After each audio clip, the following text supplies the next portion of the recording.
pessoal, tudo bem com vocês? Então, sei que estavam com saudade de mim, né? Eu ouvi alguém dizer que não estava. Poxa. Tá, mas eu sei que lá no fundo você estava com saudade. Pessoal, a nossa aula de hoje, ela vai ser sobre impactos ambientais. Mais especificamente, sobre poluição hídrica e sobre lixo urbano, ok? Para iniciar sobre poluição hídrica, nós iremos falar um pouquinho sobre a hidrosfera. Vale lembrar, pessoal, que a hidrosfera é a camada de água do planeta, né? E essa camada, a água do nosso planeta, né, ela vai se encontrar de diferentes formas. Uma observação: 70% da superfície terrestre é coberta por água. Olha só a expressividade, né, desse componente. E aí, essa água ela vai estar distribuída de forma irregular e em diferentes estados, em diferentes lugares. Pessoal, eu vou ter a água que vai estar de uma forma mais fácil e acessível, né? Água de rios, de lagos, água do oceano. E vou ter água com uma certa dificuldade de acesso, né? Que vai apresentar uma certa dificuldade de acesso, que é a água a subterrânea, as águas que estão nas geleiras, né? Nas calotas polares. Enfim, pessoal, uma coisa importante: 60% da água doce e acessível, ela vai se encontrar em apenas 9 países. Isso vai refletir na realidade de que uma boa parte dos países do planeta sofre certo estresse hídrico, né? Sofre certa carência hídrica. Outro detalhe importante, pessoal, é que o nosso país, né, o Brasil, ele possui cerca de 15% da água doce do planeta. Só que esses 15% também não estão bem distribuídos entre as regiões do país, né? Só para vocês terem noção, cerca de 68% da água doce do planeta está concentrado na região norte, né? E a região nordeste concentra menos de 10%, né? Nós temos, como uma característica do Brasil também, elevados índices de desperdício, né? E uma das formas principais de desperdício está justamente na distribuição dessa água, né? Quando ela é tratada e aí ela vai passar pelo processo de distribuição, cerca de 20 a 60% dela é perdida, né? Então é preciso que haja uma manutenção e o uso de equipamentos de qualidade para evitar, né, perder essa água antes mesmo que ela chegue ao consumidor final. Em relação ao uso da água, né, aqui no nosso país, só para vocês terem noção, isso é reflexo do mundo também, tá? Aqui é a porcentagem do Brasil, mas no mundo acontece também nessa mesma proporção. 70% é usado em atividades agrícolas, 20% em atividades industriais e 10% em atividades domésticas. Então essa é a distribuição do uso no nosso país, certo? Sabendo dessas informações iniciais, a gente adentra no primeiro tópico, que é poluição. O que é poluição? Alteração das características físicas, químicas e biológicas de um determinado ambiente, de um determinado ecossistema. Essa alteração, ela pode ocorrer de forma natural ou de forma antrópica, certo? Então, a erupção vulcânica é um fenômeno natural, que pode causar alterações químicas, físicas e biológicas de um ambiente e, consequentemente, gerar a chamada poluição. Assim como o derramamento de petróleo em uma determinada área, né? Vai também causar alterações químicas, físicas e biológicas e vai também ser considerada uma poluição. Então ela pode ser natural ou antrópica, tá? Um outro detalhe, pessoal, é que um ambiente contaminado não necessariamente está poluído, né? Porque quando a gente fala de contaminação, a gente está falando da presença de alguma substância naquele ambiente ou em alguns seres vivos, ou alguns seres vivos daquele ambiente. Não necessariamente alterando as características físicas e biológicas, né? E aí, quais seriam os principais poluentes, né? Eu vou listar alguns dos principais poluentes hídricos. Nós temos esgotos, os nitratos, vinhoto, detergentes, resíduos químicos industriais e o chorume. Então, esses daí são alguns dos principais agentes poluidores das águas, né, do nosso planeta. Então, agora a gente vai falar de um dos fenômenos ligados a essa poluição hídrica, que é a maré vermelha. Nesse fenômeno, há um crescimento excessivo de algas microscópicas no plâncton marinho. E esse processo ele é chamado de afloração. Tá? Essa maré ela vai receber esse nome por causa da coloração. Né? O fato dessas algas, quando há essa floração e a alta concentração delas em determinadas áreas do oceano, acaba modificando a cor, né, daquela água. E aí, devido à presença dessa grande quantidade de algas. E em relação à coloração, ela pode ser vermelha, marrom, amarela, alaranjada, roxa. E por este motivo, há uma proposta de modificação do nome, porque na verdade a maré não é apenas vermelha, né? Ela pode ser qualquer uma dessas cores que eu acabei de citar. Então, atualmente, os pesquisadores costumam chamá-la de floração das águas nocivas, ou apenas FAN, F-A-N. Nós temos também a maré negra. Nesse caso, ela é causada pelo derramamento de petróleo, né, no oceano. E aí nós temos o caso aqui do Nordeste, que ano passado passou por uma situação muito delicada, né, o derramamento de petróleo aqui no litoral, que acabou afetando uma grande quantidade de praias, né, do nosso país. E os danos acabaram afetando tanto fauna quanto flora, mas também a parte social, né, econômica da região, porque um dos principais atrativos da região Nordeste são as praias, né? E naquele momento nós temos praias que estavam impróprias para o uso, já que a concentração de petróleo, né, do óleo era muito grande. E aí um detalhe, né?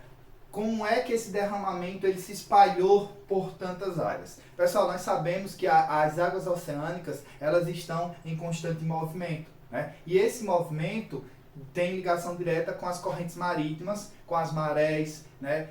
E isso é o que motivou o fato de esse óleo, essa mancha, né, ela se espalhar por tantas áreas. E aí, um outro detalhe importante que nós precisamos frisar. Pessoal, os raios solares passam a ter dificuldade de ultrapassar aquela camada de óleo, aquela camada de petróleo. Consequentemente, alguns seres autótrofos não conseguem realizar a fotossíntese. E há uma proliferação de seres anaeróbicos, né, de micro-organismos anaeróbicos. E aí há um crescimento consequente da mortandade de peixes, né, e, na verdade, fauna e flora, tanto de peixes quanto de algas e de outros seres vivos. Então, pessoal, os seres autótrofos, né, acabam não conseguindo realizar a fotossíntese, abrindo espaço para o surgimento de organismos anaeróbicos. E esses organismos anaeróbicos passam a crescer em grande quantidade, ao ponto de que várias espécies, tanto de fauna quanto de flora, acabam morrendo. Pessoal, sobre os impactos ambientais causados pelas hidrelétricas, nós iniciamos falando que é muito comum a gente falar que as hidrelétricas produzem uma energia limpa. Mas esquecemos que para a implantação de uma usina hidrelétrica é necessário construir uma barragem e essa barragem costuma alagar uma grande área. Na maioria das vezes, os animais da região, os maiores, são retirados, colocados em um outro habitat, alguns deles se adaptam, outros não, mas nós temos uma problemática ligada principalmente à flora. Né? Por quê? Porque não há como remover toda aquela flora. E aí, consequentemente, ela é alagada. Com o alagamento, nós temos um processo de decomposição daquela flora. Né? Então, toda aquela vegetação ela vai entrar em processo de decomposição. Nesse processo de decomposição, nós vamos ter gases sendo emitidos na atmosfera, né? O dióxido de carbono e o metano. Ou seja, para que haja a produção de energia hidrelétrica, né? Eu vou ter um impacto anterior, né? No processo de construção dessa usina. Então, vou ter danos ambientais. Então, quando se fala de energia limpa, ela não é 100% limpa por causa desse processo de implantação que acaba gerando a emissão de gases poluentes. Então, outro problema, pessoal, que nós teremos com a construção de uma usina hidrelétrica é o fato de os peixes eles terem o seu ciclo, né, de reprodução interrompido, né, alterado, já que houve uma alteração no curso natural do rio. Além disso, nós podemos ter perda de fertilidade dos solos agricultáveis, perda de monumentos naturais, perda de possíveis materiais arqueológicos existentes no subsolo da região alagada.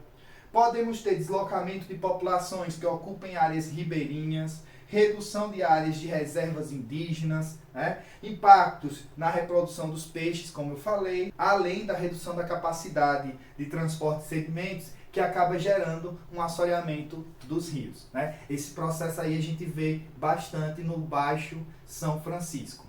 Um segundo grande impacto ambiental, né, provocado pela sociedade atual é o lixo urbano. Então, vale lembrar que lixo é qualquer material que é rejeitado para atividades humanas. Pessoal, é fato, né, que quanto mais desenvolvida uma sociedade, quanto mais tecnológica uma sociedade, mais ela vai produzir lixo. Né? Então, sociedades menos desenvolvidas tendem a produzir mais matéria orgânica. Lixo sólido é mais característico de nações mais desenvolvidas, tá? E os lixos, eles podem ser classificados, né? Lixos de espaços públicos ou de varrições, que é folhas, areia, entulhos. Nós temos o lixo de estabelecimentos comerciais, restos de alimentos, embalagens, vidros, latas, papéis. Temos lixo doméstico, papéis, plásticos, vidros, latas, restos de alimentos, lixo industrial, resíduos sólidos e líquidos, lixo hospitalar, agulhas, seringas, curativos, enfim. E esse lixo, ele precisa ser coletado e tratado, né, em um ambiente específico, especializado. Só que nós sabemos que por muito tempo o lixo era descartado de forma sem muitos cuidados, né? Então nós temos locais destinados para o descarte desses lixos. Os principais são lixão, aterro controlado, aterro sanitário, compostagem e incineração, certo? Essas são as principais formas de descarte do lixo. Pessoal, uma das formas mais utilizadas por muito tempo e muito utilizada principalmente nas sociedades menos desenvolvidas é o lixão. O lixão tem como um dos principais problemas o fato dos materiais que são descartados, né, dos rejeitos, eles serem deixados a céu aberto. Então acaba que eles geram poluição hídrica, poluição de solos, poluição atmosférica. Além também da proliferação de doenças, né? Principalmente pelo fato de pessoas trabalharem tentando reciclar aquilo que é jogado no lixo, né? Tentando gerar renda para a sua família. O segundo tipo, né, que na verdade ele fica entre o lixão e o aterro sanitário, é o aterro controlado. Neste caso, pessoal, os resíduos, eles costumam, no final do dia, serem cobertos por argila e grama para não atrair animais, havendo captação de gases e de chorume. Mas o aterro sanitário, que é o mais indicado, né, ele vai ter a criação de células impermeáveis para impedir que o chorume ele chegue ao lençol freático, né? Então essas células elas vão ser impermeabilizadas com mantas de PVC, né? E então o chorume ele vai ser drenado e aí posteriormente tratado.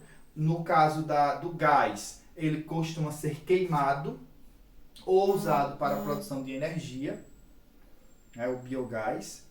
Temos também a compostagem. No caso da compostagem, pessoal, ela vai trabalhar principalmente com a matéria orgânica. Na verdade, uma usina de compostagem, ela vai receber todo tipo de lixo. Entretanto, há uma separação. A primeira fase na usina de compostagem vai ser a separação, onde vai ser retirado todo o lixo sólido, né? Todo aquele que não é matéria orgânica, e vai ser separado para ser enviado para uma usina de reciclagem. A matéria orgânica passa por uma segunda fase, para retirar as pequenas partículas de metais, né? Então ímãs vão acabar retirando essas partículas de metais para que fique de fato só a matéria orgânica, que passa por todo um processo de fermentação até que ela fica seca ao ponto de ser transformada em adubo. Desse processo ele acaba resultando o composto orgânico, né? Que é utilizado como adubo. No caso da incineração, né, é muito comum que o lixo hospitalar ele passe por esse processo. Por quê?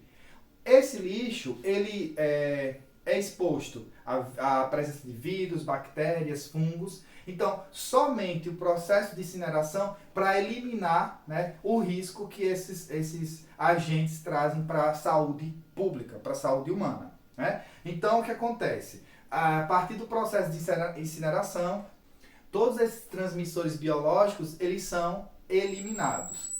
Acaba gerando uma cinza. Essa cinza ela vai ser estéril, né? Ou seja, não vai apresentar mais contaminação. E uma observação muito importante: de todo aquele lixo, essa cinza vai representar apenas 10% de todo aquele lixo. Olha só. Então a redução é considerável. E ela, consequentemente, essa cinza é levada para aterros sanitários. O único problema da incineração são os gases poluentes e tóxicos que são produzidos. Mas com a instalação de filtros nos locais que realizam a incineração, esse problema está resolvido. Pessoal, foi um prazer estar com vocês. Um cheiro no coração e até a próxima.